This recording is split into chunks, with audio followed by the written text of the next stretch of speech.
Around a month ago, the North Carolina Supreme Court ruled that they had no right to intervene on its state's congressional maps, thus pretty much giving the Republicans free rein of what they want to do in the state's map, as they have a supermajority in both the state house and state senate. In today's video, we will be breaking down why this ruling was so significant and how the new map could possibly look like. Now, let's start off with a bit of history. This is the current North Carolina map in 2022. As you can see, Democrats currently hold 7 of the 14 seats, and Republicans also hold 7 of the 14 seats. This seems like a pretty fair map, considering on the fact that typically Republicans only win the state by around 2 to 3%, and while the Democratic districts are on average slightly more competitive than the Republican districts. And overall, if you look at the statistics of this map, it is generally quite fair if we look at the analytics.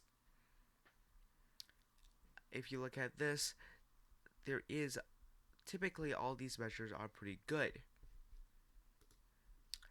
However, this map would only hold for 2 years, as the North Carolina Supreme Court at the time decided to draw this map. They ruled that the map would be revisited in 2 years. However, many of the Democratic justices lost re-election, so now the court is much more conservative leaning, and the High Court just threw out the map on its entirety, saying that Republicans pretty much had full reign to do whatever they wanted to. Now, this decision wasn't super surprising, as the previous decisions were pretty much split across party lines, with Democrats saying that the court had a right to rule, while Republicans saying the court did not. And previously, there had been even more gerrymandered maps. In 2010, the map looked pretty bad, though it was still kind of proportional, though it wasn't quite. And you can see how bad the map looked. And in 2014, something similar happened. This map looked really terrible, and it frankly is very bad. Democrats were around 12 points behind the Republicans, but they were only able to win 3 of the 13 seats, thanks to Democrats getting packed in all 3 of these districts. Essentially, what Republicans did was that there had to be a majority-minority district over here, where Republicans just packed many of the Democrats. If you look at the map here, you will realize that one of the districts stretched from Charlotte to Greensboro to Forsyth, and the other districts largely stretch from the most urban areas of Raleigh to Orange and Durham counties, essentially packing the Democrats and ensuring that some minority voters did not have significant amounts of representation. And the map ultimately got overruled in 2015. However, legislatures from the Republican Party decided to draw a similar map. Although it looked a lot better in 2016, the map would still be very much unproportional, with Republicans still guaranteed to hold 10 seats and Democrats to hold just 3 seats. And although the map doesn't look as bad, it is still a heavily gerrymandered map, but the state Supreme Court decided that it was pretty much impossible for them to make a ruling so that the Republicans would stop gerrymandering the state's maps, so they allowed this map to hold until 2020, where the Congressional map was ultimately struck down. But now that the map has been struck down again, Republicans would draw a map, and this is where my prediction comes in. This is my North Carolina prediction. Now, the map definitely looks very ugly, but it's definitely what isn't as ugly as a map like this. Oh, and ultimately, some of these districts are kind of forced. For example, the 3rd district, you have to pack the black voters together to give them a majority-minority seat. And you can see, but based on the analytics, that this map isn't best. As you can see that it is decent in terms of the minority, but is 0% proportional, 7% splitting, and just 18% compactness. So overall, this map definitely isn't very fair, but the basic requirements are met. It is complete, it is contiguous, it is free of holes, and it is equal population. And this map does meet the basic requirements, and the population deviation is definitely within the threshold. Now, why is this map so bad? Well, the likely amount of seats that Democrats should hold is around 7, but Democrats will get less than 4 seats in this map. The map isn't that competitive. It actually does a decent job in terms of minority representation, but the map is also very uncompact, and the splitting, typically the map, all the districts are pretty much split in some way, shape, or form.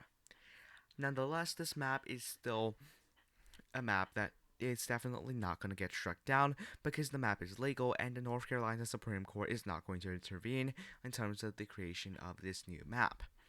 Now let's just take a look at some of the colors and we can mess around with the map.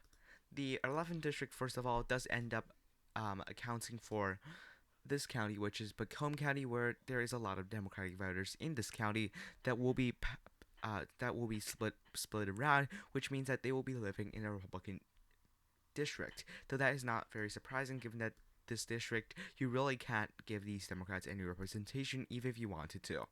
The 5th district stretches from the rural areas all the way over here to Forsyth County. The county of Guilford is split around twice to make sure that Democrats really don't win either, don't even win one seat in these two heavily Democratic cities.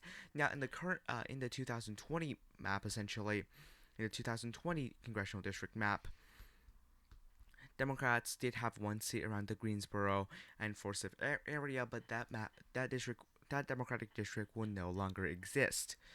And if we look at some of the other districts here, Charlotte is packed, which is not surprising considering this is pretty much how you have to do it.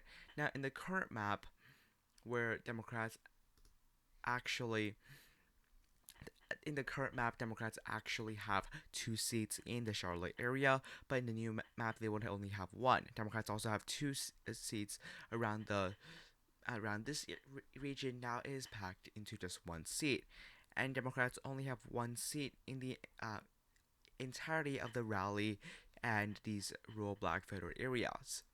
Now, previously, Democrats had 5 seats in this region of the state, where most of the Democrats in the state actually live. But now they will only have 2 seats. That is because, again, Democrats have been mostly packed and cracked.